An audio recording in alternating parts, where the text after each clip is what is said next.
Over in Hawaii, South Korea's commander-in-chief visited a key U.S. defense command where he sent a stern message to North Korea and underscored the ironclad alliance with the U.S. He's now heading to Washington, D.C. for the NATO Summit. Torrential rain overnight in the country's central and southern regions has killed at least 4 people and left 1 missing. Jobs only managed to increase by 96,000 in June, partly due to the weaker construction sector. It's July 10th, 2024. This is Newscenter. Thank you for joining us. I'm Yoon Min.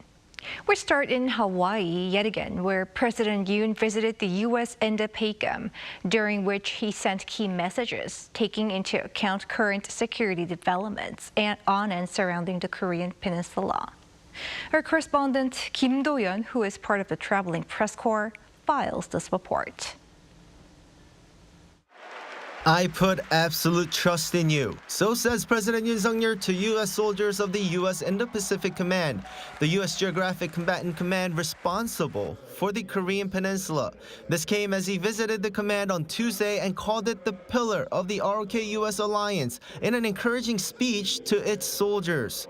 엄중한 국제 정세와 한반도 안보 상황 속에 철통 같은 한미 동맹과 우리의 연합 방위 태세를 확고히 다지기 위한 것입니다.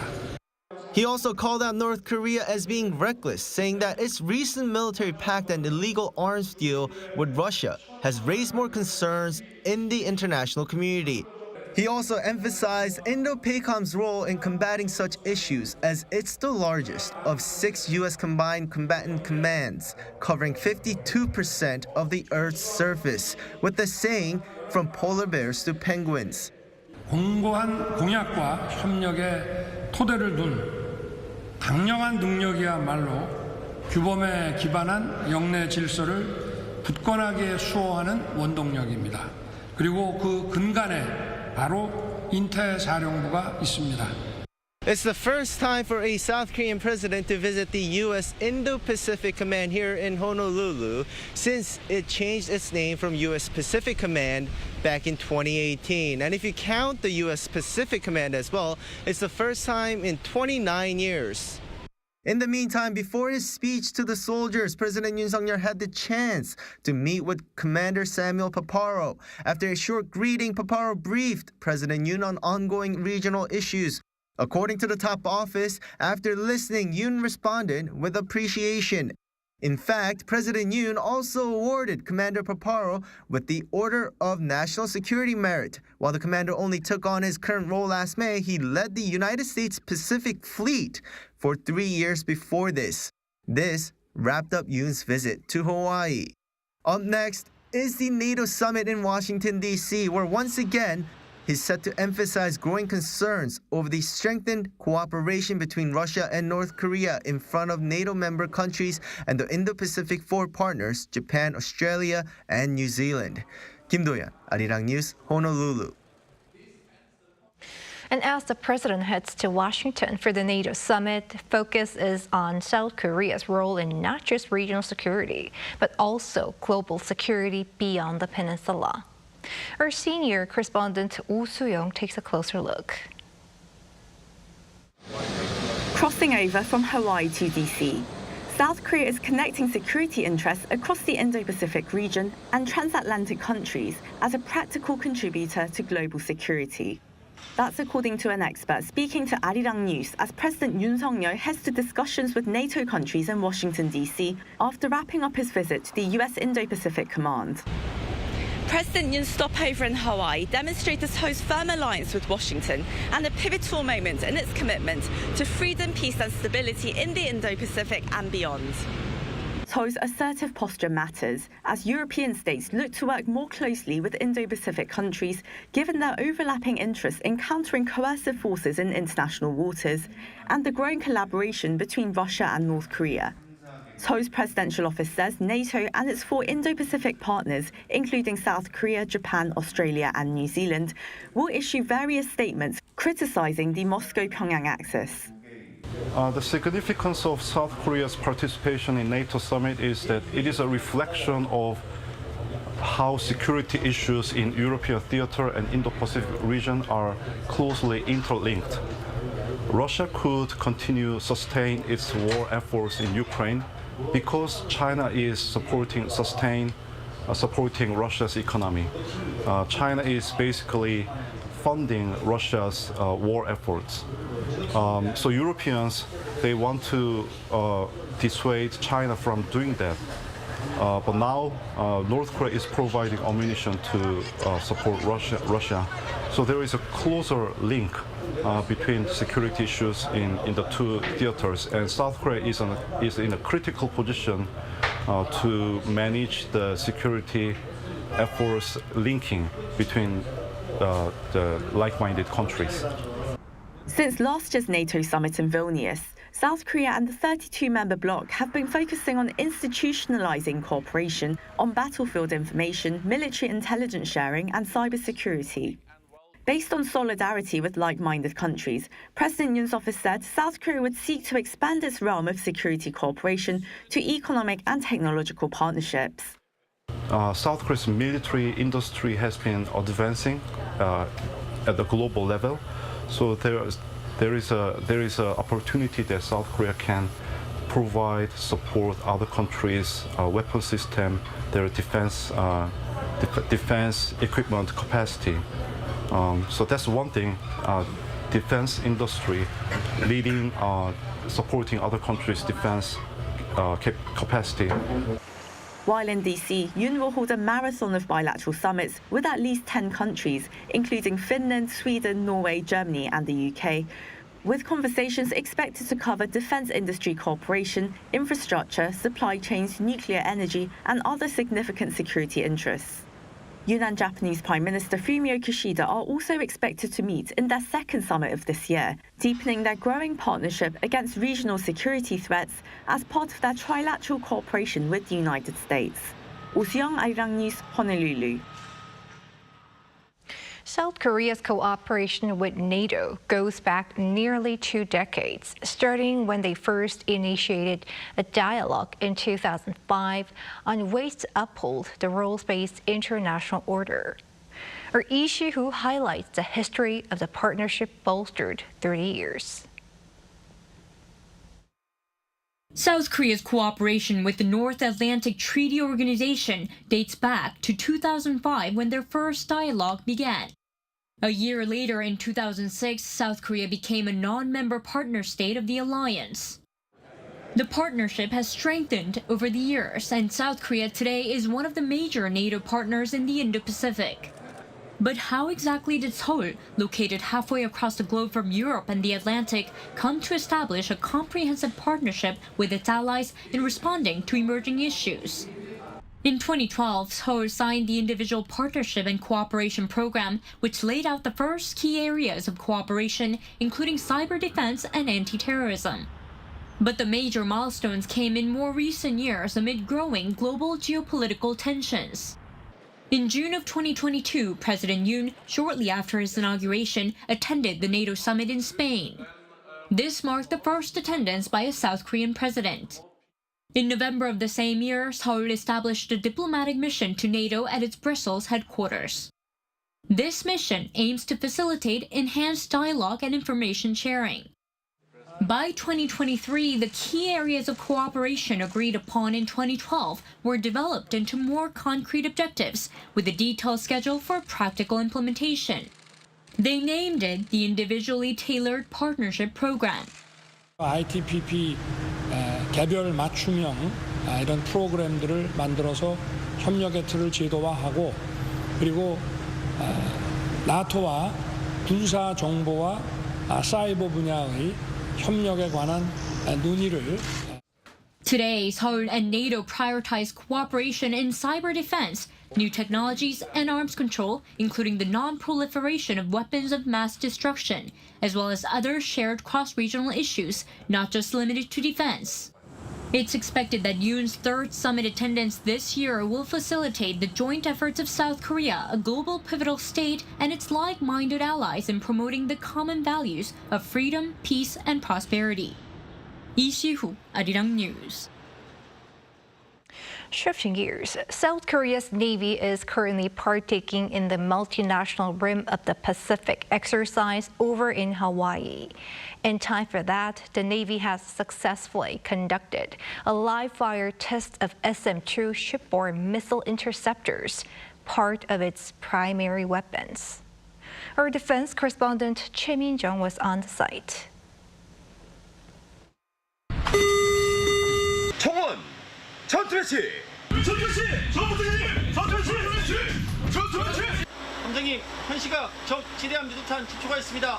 SM2 이용 교전 실시하겠습니다. SM 파이어 5 4 3 2 1 South Korea's SM-2 ship-to-air missile successfully hit its target in the live-fire exercise held in Hawaii.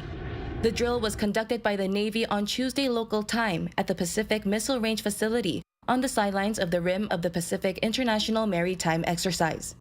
The missile was launched from this Yulgogi warship behind me to hit a virtual target approaching at high speed. The ship detected and tracked an unmanned hypothetical enemy aircraft with an Aegis radar and fired an SM-2 missile, accurately hitting the target. As demonstrated, the SM-2 is designed to intercept enemy missiles and aircraft from the sea. It has an attack range of around 150 kilometers. The live-fire demonstration comes amid evolving threats from North Korea. Through this exercise, our Navy verified its ability to engage in anti-aircraft guided missile combat and improved its guided missile operation capability. If the enemy provokes us, we will punish them immediately, strongly, and to the end. South Korea successfully conducted the first domestic live-fire test of SM-2 missile interceptors last December. Meanwhile, the country's Ibomseok submarine will also conduct a live-fire drill next week using the anti-ship Harpoon missile to target a decommissioned U.S. Navy warship. Choi Min-jung, Arirang News, Hawaii. On the international front, negotiations to secure a ceasefire in the Gaza war will likely resume in Doha on Wednesday, with the intelligence chiefs of Egypt, the United States, and Israel in attendance. Egypt's Al Kahira News says the Egyptian security delegation led by the intelligence chief Abbas Kamel will carry out its mission to bring viewpoints closer between Hamas and Israel. It's also known that the negotiations will be back in Cairo on Thursday. Israel's spy chief David Barnea and U.S. CIA Director William Burns are also expected to be present at the meeting.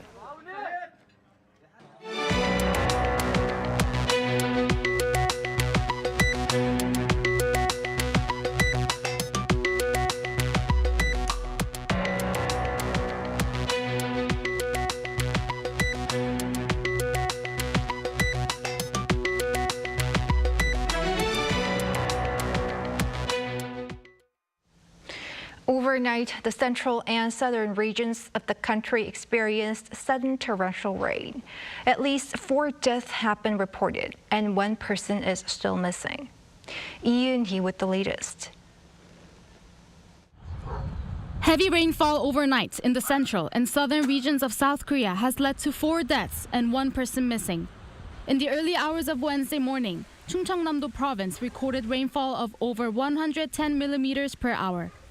In the central province, 1 person was found dead in a building's elevator, which had flooded up to the first basement level, while another was found dead after his home collapsed due to a landslide.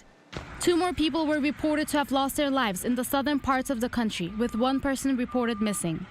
Kunsan City in Jeollabuk-do province saw the highest amount of rainfall recorded as it poured down at a rate of more than 130 millimeters per hour. Ochongdo Island, located about 2 hours by ferry from the city, saw a torrential downpour of 146 millimeters within just 1 hour. Residents remarked that they haven't witnessed such heavy rainfall in 70 years. With the exception of Jeju Island, the Korea Meteorological Administration has lifted all heavy rain crisis alerts nationwide as of late this morning, as most areas have been seeing lighter rain. But as the monsoon season continues, the government has stated its commitment to closely monitoring weather conditions and minimizing human casualties. The government also raised the alert level of the Central Disaster and Safety Countermeasures Headquarters to Level 2 from early Wednesday morning. Yoon, Arirang News. Unionized workers at Samsung Electronics announced that they would extend the strike indefinitely, starting Wednesday after the firm failed to enter negotiations with the union. More than 6,000 members of the National Samsung Electronics Union staged an unprecedented three-day walkout on Monday over pay and working conditions. Their demands include a 3.5% increase in wages and an extra day of vacation on the founding day of the union. Samsung Electronics says that there have been no disruptions to production lines so far and that it will continue to ensure that this is the case. Korea's labor market maintained its growth in June, albeit at a tangibly slower pace, amid a number of factors, including the sweltering heat. Moon Hae-ryun has more. South Korea's job market continued its slowdown in June, with the construction sector seeing a decline in employment numbers. According to data released by Statistics Korea on Tuesday, there were 28.9 million people in employment last month, up 96,000 compared to the same month last year. But it's the second month in a row that job growth has hovered below the 100,000 mark, dropping in May after posting an increase of more than 260,000 in April. Despite a slowdown, though, the number of those in employment has posted record highs for 29 months straight. By industry, the healthcare, telecommunications, and warehousing industries led the job growth. And by job type, temporary and full-time jobs showed an increase. By age, the number of those employed in their 30s and older than 60s rose. With the country's aging population, the number of people in employment aged over 60 has continued to increase, showing an upswing of just under 260,000. However, the number of employed people aged between 15 and 29 years old fell by nearly 150,000 year-on-year in June. Employment in the construction industry fell by 66,000, showing a decline for 2 months straight, while employment in the retail industry has dipped for 4 consecutive months as it becomes increasingly automated. During an economic meeting on the same day, Finance Minister Choi Sang-mok commented that there have been several factors contributing to the deceleration of job growth. Temporary factors such as the heatwave have restricted employment, and difficulties with the declining job market in the construction industry and the self-employment sector continue. In a response to these latest figures, the government pledged to redouble efforts in boosting domestic demand and exports, which will lead to a rise in employment, and prepare personalized job support for construction workers. Furthermore, it plans to check employment conditions across each industry and class weekly in order to devise countermeasures for any issues that are detected. Moon Hae-ryun, Arirang News. Battery demand is growing, and so is the need for better solutions to allow for its sustainable adoption along the value chain. Lee Soo-jin explains. The South Korean government is accelerating efforts to be more economically sustainable by implementing measures to increase EV batteries that can be reused. During an economic ministerial meeting held on Wednesday, the government announced that it will make performance testing mandatory for batteries before removal, starting in 2027. The government will establish an institutional framework to utilize used batteries from electric vehicles at the end of their life cycle as a resource rather than waste. Performance testing for batteries is currently required only after they are removed, but the government is aiming to expand the scope of batteries that can be repurposed and reused under the new regulation. With this change, EV owners will now have more options if they choose to replace old batteries with repurposed batteries instead of brand new batteries. And they will also be able to be compensated for their batteries based on a more accurate and detailed battery assessment. This comes as the Ministry of Environment projects that there will be more than 100,000 waste batteries each year starting in 2030 with the growing number of registered EV vehicles. Global society has also already moved towards implementing measures that will increase the amount of batteries that can be repurposed, reused, and recycled. Under the European Union battery regulation adopted in 2023, consumers will be able to remove and replace batteries in their electronic products at any time of the life cycle starting 2027. And from 2025 onwards, certain levels of valuable raw materials in batteries, such as cobalt, lithium, and nickel, are also required to be recovered. And changes to regulation in other sectors were also announced during the meeting, including plans to designate another area in addition to COEX and Gwanghwamun Square as an outdoor advertising zone sometime in 2026. That's part of the goal to create a South Korean version of New York City's Times Square in Seoul. 이수진, Arirang News. When stress piles up, many start to think of a break from daily life. A getaway at a temple sounds peaceful, but enjoying that time with your pet dog might be even better. Our An Sung-jin went to one of those temples to find out more. Away from the city in the peace and quiet of nature. It's a healing day at a temple in Chungcheongbuk-do Province, South Korea, a 2-hour drive from Seoul. Those in need of a rest can head to a temple to experience the life of a Buddhist practitioner and escape the stresses of everyday life. But this temple stay is a bit different. You get to do all of this, but with your dog. You may think you brought your dogs, but I believe the dogs brought you here. In coordination with the Korea Tourism Organization, Pan Life is a platform for pet owners to find anything from one-day activities to hotels and resorts that allow pets. This year, it branched out into temple stays where you can take your dog with you. This program comes as more and more South Koreans have pets. This program is carried out to discover and further develop smaller tourist areas. In the future, we look to expand programs like these nationwide to revitalize domestic tourism. Running once a month from May till November except for July and August due to the heat, up to 12 human participants and their dogs can attend at a time. Due to high demand, the previous session was fully booked within 30 seconds. Dogs get to wear their own Buddhist robes, and participants also get to enjoy various activities such as making your own lily lantern and learning how to do the Buddhist 108 prostration. Having this kind of program allows me to spend more time with my body and I think there are not many places even that my dog and I can go. So having this kind of program where you can be intimate with your dog and see other dogs as well, I think it's really good. There are many ways to find internal peace, and perhaps for this summer, staying at a temple with your pet dog could be your getaway from the stress of everyday life. An Sung-jin, Arirang News.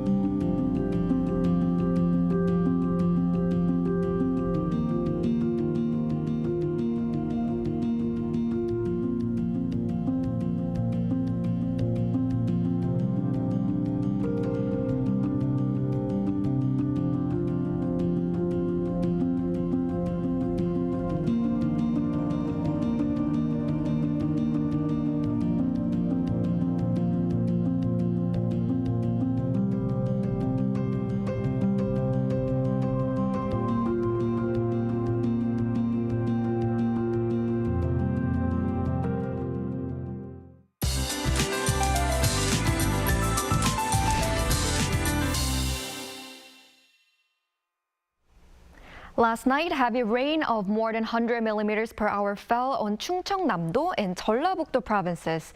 Also, around 60 millimeters per hour of rain fell on Gyeongsang-buk-do province. This rain has weakened a lot now, but it will repeat on and off until tonight. Tomorrow, there will be many places where the temperature feels like 33 degrees in Seoul metropolitan area and west of Gangwon-do province, where a heat wave warning has been issued. High temperatures will also be seen in Chungcheong-do province, where recovery work from the heavy rain damage is in full swing. Tomorrow, most areas will start off around 22 to 23 degrees Celsius. Highs will be topping out at 33 in Seoul, Daejeon, Daegu, and Gyeongju, 30 degrees. Later in the week, monsoon rain will fall mainly on the southern coast and Jeju Island. That's all for Korea. Here are the weather conditions around the world.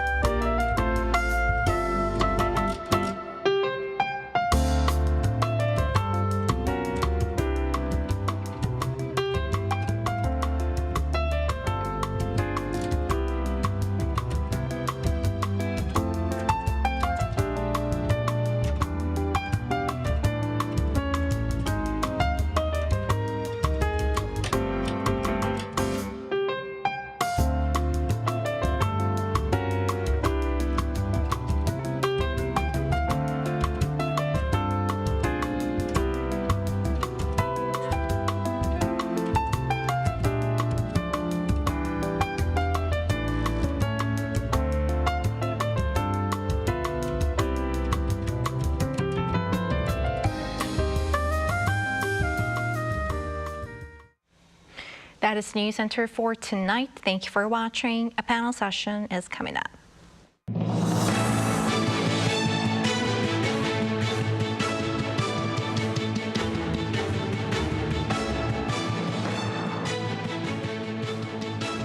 하나, 둘, 셋. Hey, Mr. Cupid, look my way. Make sure you listen to what I say. I may be stupid or quite naive.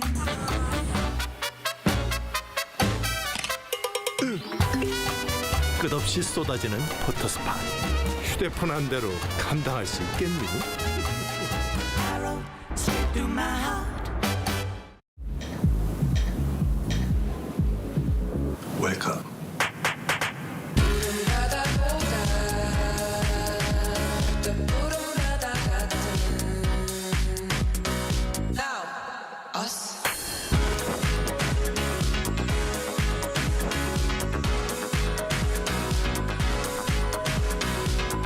엄청난 에너지를 춤으로 뿜어내는 나라. 감당할 수 있겠니? 웰컴.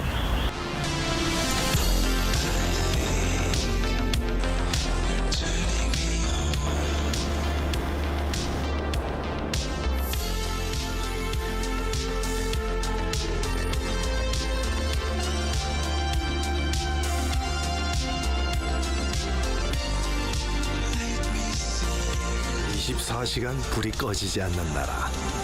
감당할 수 있겠니?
Arirang TV is conducting a quality and satisfaction evaluation to enhance the broadcast service for viewers worldwide.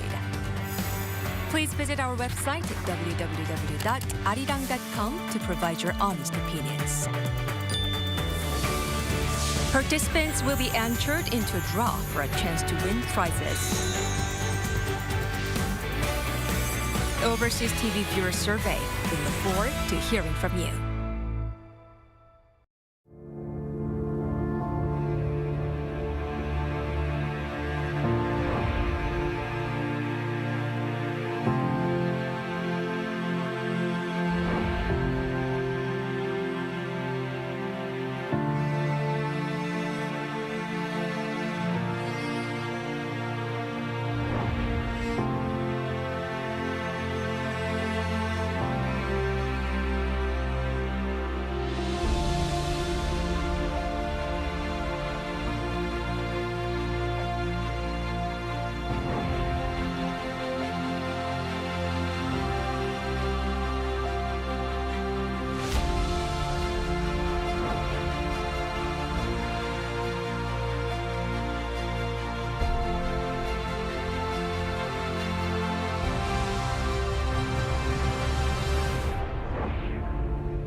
The president also remains committed to boosting Korea's ties with its global partners on the sidelines of this latest. To discuss the current security environment. The United Nations most powerful body on global security. security, expressing hope. Stock markets around the world have taken a hit amid speculation that the U.S. Federal Reserve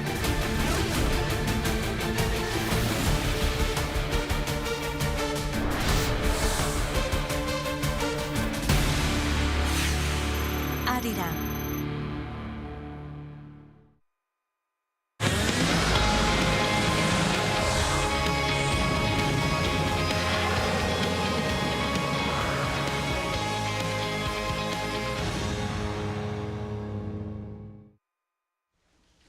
"75 years ago, 12 countries signed the North Atlantic Treaty in Washington, D.C. to ensure their collective defense in an unpredictable world. This year, 32 NATO allies have gathered in the same city to make key decisions on how to continue to protect their country. And as the world faces the most dangerous security environment since the Cold War era, NATO is pushing to expand cooperation with partners in the Indo-Pacific, which led President Yoon to attend the NATO Summit for the third straight time. In this edition of Within the Frame, we explore the summit's top agendas, significance of South Korea's participation, and NATO's growing security challenges. To help us navigate through the complexities, we have Dr. Ko Myung-hyun from the Institute for National Security Strategy joining us in the studio. It's always great to have you with us. Thanks for having me. And joining us from Washington, D.C., where the NATO summit is taking place, is VOA correspondent Jessica Stone. It's a pleasure to have you on our show. Good evening. All right, Jessica, let's start off with you. First, help our viewers get a clearer picture of this year's NATO summit. Who's participating and what are the key topics on the agenda? So as you mentioned in the lead up, 32 countries from around Europe are participating, as well as 4 Indo-Pacific partners. Those are Australia, New Zealand, Japan, and South Korea. And VOA recently spoke to former Ambassador Daniel Friedman, who pointed out that South Korea is really key to the activities of NATO right now, particularly with respect to Ukraine and countering Russia's aggression there. The goals of this entire effort are to deter, to increase defense and to deter aggression, not only in Europe, but also to a smaller extent within China and within North Korea. Jens Stoltenberg, the Director General, told VOA in a reporter roundtable that NATO plans to boost Ukraine's security through a 5-step plan, and he laid that out. He said, we're going to create a command commanded out of Germany that will basically be similar to the effort that NATO constructed in Afghanistan, where the command and control comes from Germany under NATO's auspices. A 3-star general would be assigned. They're also going to discuss additional financial aid, the baseline of which is 40 billion euros a year from NATO. And they've already announced that they're sending at least 5 Patriot missile batteries to Ukraine, as well as additional tactical defense, air defenses. They're really focusing on air defenses. And this agreement is also going, this 5-step plan, I should say, is also going to focus on bilateral security agreements with each of NATO members with Ukraine, as well as interoperability, so that NATO and Ukraine's forces become increasingly interoperable. We do also expect them to talk about, but not execute completely, on Ukraine's membership application to NATO. And so that will also be a focus of the conference. And of course, it's taking place against the backdrop of the U.S. election and of the reticence of Republican lawmakers in particular to send more aid and more arms to Ukraine, arguing that this war is not winnable at this point and that it is just prolonging without overwhelming force what's going on over there in Ukraine. So assistance to Ukraine, deterring security challenges, and also expanding partnerships with Indo-Pacific nations will likely take center stage along with other issues. Dr. Ko, this year's NATO summit holds all the more importance as it'll mark 75 years since its founding. And it also comes at a time when the world is faced with a myriad of uncertainties, like former U.S. President Trump's possible comeback, and the turbulent political shifts in Europe. Tell us more about the significance of the NATO summit taking place at a critical time. Yeah, this is a paradoxical moment for NATO to have this summit, because NATO is at the height of its glory, so to speak, because it added a new member this year, the 32nd member being Sweden. Sweden, as we all know, has long been a neutral country in Europe, but then they essentially gave a stamp of approval to NATO by joining the organization. So in that sense, it has demonstrated that NATO is very much effective and also very, I would say, very much an important player right now in the international security. But paradoxically, it's facing challenges from within. You mentioned about the potential return of the former President Donald Trump to the White House, who has long been critical of NATO, and also the rise of the far right in the European political scene, who want to essentially reach some sort of a settlement in Russia to finish the war, because not so much because the Europe, not just in Europe, is exposed to the security risk coming from Russia, but also they're exposed to the economic crisis that was caused by the ongoing war in Ukraine. So these are the dual challenges that the NATO faces while NATO is still very much effective. So I think what the NATO leaders are going to say is essentially an announcement of the Europeanization of NATO. So for a long time, NATO has been essentially supported by the single effort of the United States. But then with the specter of a major critic of NATO, Donald Trump, possibly returning to the White House, then NATO member countries will have to contend with two things. One is, as Jessica mentioned, about the more active role by the European members of NATO to help Ukraine win this war against Russia. But also, there's the issue that's going to be mentioned over and over throughout for the rest of this year until at least the November elections in the United States, will be how much of a burden the European members of NATO are going to bear from going forward. President Trump had a famous to mention about the 2% threshold of a GDP defense spending on GDP. So the GDP spending on defense. And so there are still member states in NATO who haven't reached that level. So they'll have to really do a great job, better job in increasing their spending and to make sure that there's a fair burden sharing. So I think these kind of issues are going to be discussed at this time, in addition to rise of China, also the more cooperation with Asia Pacific, like-minded states such as New Zealand, Australia, Korea, and Japan, which are going to be given a different moniker this time, from Asia Pacific 4 to Indo-Pacific 4. So it will be quite interesting and quite a critical moment. NATO faces perhaps the most turbulent time since its founding, but some experts also point out that it could be an opportunity for the alliance to boost solidarity and address their weaknesses, which you've touched upon briefly. And in a related question, Jessica, President Biden's debate crisis is overshadowing the NATO summit as Trump looms large. Reports indicate that concerns are growing among NATO members, with some calling for the need to reduce NATO's reliance on the U.S., as Trump's return to the White House could mean a dramatic cut in U.S. aid to Ukraine and NATO's other defense costs as well. What are you hearing about this? Well, I think it's important to remember that Trump's main objection to NATO was this 2% of GDP contribution by its members. And as Dr. Gok commented, not everyone is there, but many more countries have reached that goal and even surpassed it than prior to the Trump administration. And that does not mean that Europe is not concerned, as you laid out, about the future of NATO, and rightly so, because we know that Trump's foreign policy is very different than Joe Biden's foreign policy. And in particular, when it comes to Ukraine, it's very likely that he would deal with that conflict differently. In fact, his former national security aides have released a, quote, peace plan that they propose that the U.S. engage in, which basically demands that aid to Ukraine from the United States be contingent on Ukraine agreeing to a ceasefire plan and a negotiated settlement with Russia. And the plan also lifts some Russian sanctions and delays Ukraine's effort to join NATO in exchange for engaging in that process. But it's also important to remember that U.S. lawmakers have passed a law that prevents the United States from withdrawing from NATO. So there isn't the capacity of the U.S. president, as there was under the former Trump presidency, to withdraw from deals. We saw him withdraw from many deals, including the Paris Climate Accords, the Iran nuclear deal.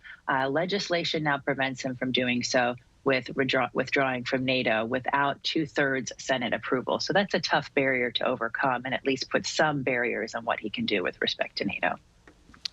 Trump's return will not only affect the budgetary and other operations within NATO, but also in peace talks in Ukraine, right? Which is another point of concern. He's widely expected to increase pressure on Ukraine to concede to Russian demands, which could be a major security concern, not only for Ukraine, but for many other countries, including South Korea. Dr. Go, considerable focus will, of course, be placed on NATO's aid for Ukraine, and we're expecting a new initiative to be unveiled, which is called the NATO Security Assistance and Training for Ukraine. And on top of that, of course, we're expecting additional financial support and more military hardware as well. Could you elaborate on NATO's planned aid package for Ukraine, and also your thoughts on them? So it is about the structure, I would say the format of how to help Ukraine in terms of organizational structure. So if before the United States was taking the lead, especially through the Ukraine Defense Contact Group, and then this time around with the new organization, I think it's called the NATO Security Assistance and Training Coordination Group.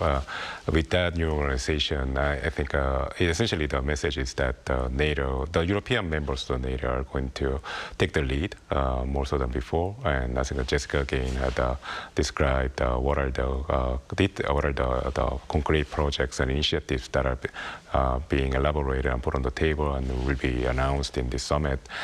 So overall, it's more about front-loading the assistance, I would say, to Ukraine before political changes take place in Washington next year. So if it doesn't happen, then when NATO and the United States are going to continue with the current format.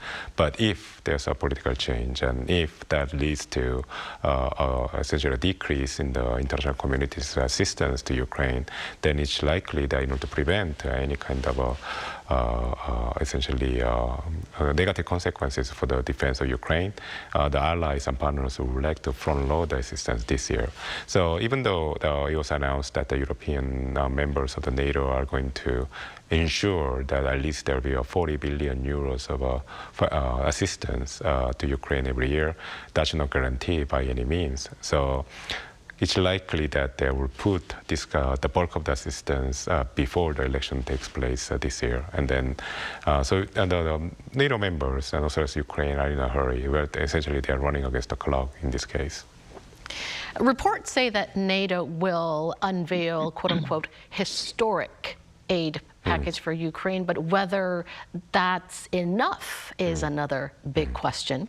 Jessica, Russia is a primary threat to NATO allies, and growing North Korea-Russia arms cooperation has become a big problem for the alliance. Would this issue become a critical point of discussion at the summit, and what message do you anticipate from NATO members about this?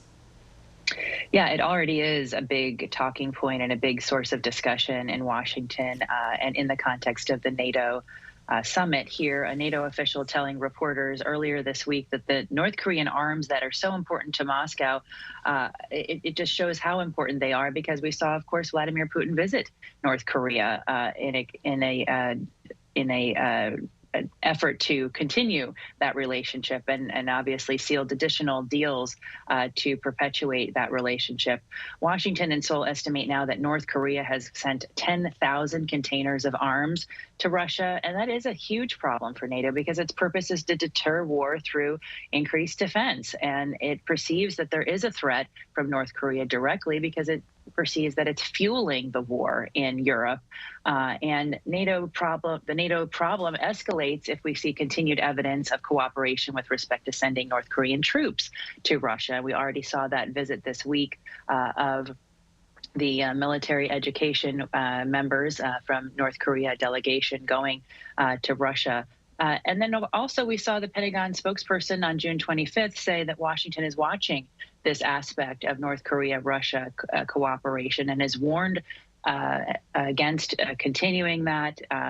We also have seen Chinese involvement with respect to how NATO is increasingly cooperating with countries in the Indo-Pacific, and a Chinese spokesperson saying this week that NATO should stick to Europe and that its involvement in Asia will only increase instability. So yes, this is a huge conversation, and we do expect more progress to be made during the summit. As President Yoon has said, North Korea-Russia military ties pose a distinct threat and a grave challenge to the peace and security, not only on the Korean Peninsula, but to Europe as well. So a lot of discussions are expected to take place about that issue during the three-day summit. Now, Dr. Go, boosting partnership with 4 Indo-Pacific countries, dubbed the IP4, namely South Korea, Japan, Australia, and New Zealand, will also be another focal point of the summit. Do you expect more specific and concrete ways to further strengthen their partnership, and also help us understand the importance of Indo-Pacific to NATO? And vice versa, obviously. So I think, the most important change here is the change of the name of the group, the Asia-Pacific Partners of NATO. The grouping's name has changed from AP4 to IP4 to further identify the linkage between NATO and the Indo-Pacific region. And clearly, the term Indo-Pacific is quite charged, has a lot of implications. And one of the main implications of significance of the Indo-Pacific region is that it has an implication about political competition between China and the United States. This is the reason why China is very critical of the U.S. Indo-Pacific strategy, and the change of the moniker from AP4 to IP4 probably further irritates the Chinese because Indo-Pacific strategy being further identified with NATO is likely to essentially, I would say, elicit negative reaction from China. So, but then we have to make it very clear that this doesn't represent NATO expansion to the Indo-Pacific region. For instance, there are member states in NATO that are very adamantly opposed to the idea of a NATO expansion to this part of the world, namely France. And the reason is very simple. I mean, they don't want NATO to be seen as an anti-Chinese grouping because there are still areas of cooperation between China and the global West, so to speak. So there's that issue. But then at the same time, we have to understand that the security challenges of today are increasingly borderless. So they are interconnected. And so oftentimes we tend to, especially in Asia, we tend to believe Europe is far away from us. But then also we have seen with the recent signing of the defense treaty between Russia and North Korea, we are extremely connected now. And that's the reason why we need to create a broader coalition so that we can confront these kind of challenges together. So I think this is going to be the central message of the NATO summit. And it's not a coincidence that the General Secretary Jens Stoltenberg mentioned, and also others, the former ambassador of NATO, Dan Fried, mentioned that South Korea is going to be a very important member, not member, but a participant in this summit in Washington, is because it's essentially it's being said in the context of the recent signing of the mutual defense treaty between Moscow and Pyongyang. So South Korea has become more vulnerable to Russian threats. But at the same time, South Korea is unique in the sense that it's well positioned to change its situation by helping itself, by helping the European members of NATO with military assistance and other sort of support. So I think it's going to be very interesting what South Korea says in this summit. NATO will welcome Sweden this week, which will participate in the NATO Leaders Summit for the first time as the alliance's 32nd member. What about the issue of Ukraine's NATO membership? Would anything about the path toward Ukraine's membership be discussed or included in the joint communique? And Jessica, what is Washington's stance on the matter? So there's two words circulating around Washington with respect to that question. The first word is bridge. The Trump-proofing of the NATO alliance really has to do with providing a bridge to Ukraine, not awarding this summit during this summit or voting this summit to bring Ukraine into the alliance, but building a bridge that is, and here's the other word, irreversible, giving Ukraine an irreversible path to membership. And so the bridge is all of these five-step parts of this 5-step plan, building infrastructure, creating this command, creating these financial commitments, interoperability, et cetera.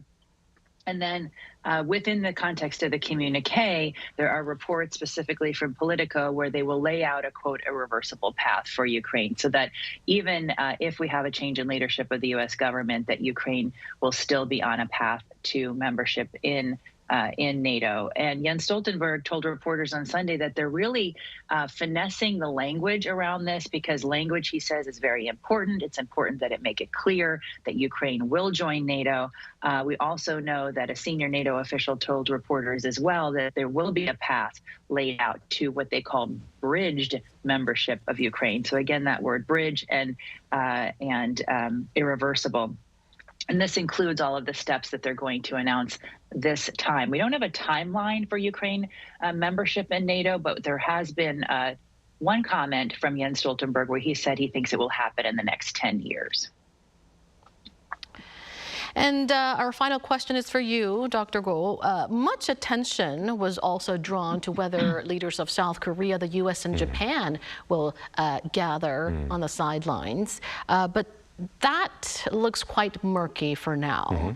What's your projection on this? And also, what sort of outcome do you expect from the Yoon-Kishida summit that's expected to be held? Well, this is the nature of the sideline meetings that accompanies this kind of major summits that brings together the leaders of many different countries. So it's oftentimes ad hoc, takes place at the convenience of the leaders, and depends on their availabilities. So it doesn't, just because there's a sideline meeting not taking place, it doesn't mean that there's no essential diplomatic failure of any sort, or there's a tension between any of these given 2 countries or 3 countries in case of a trilat.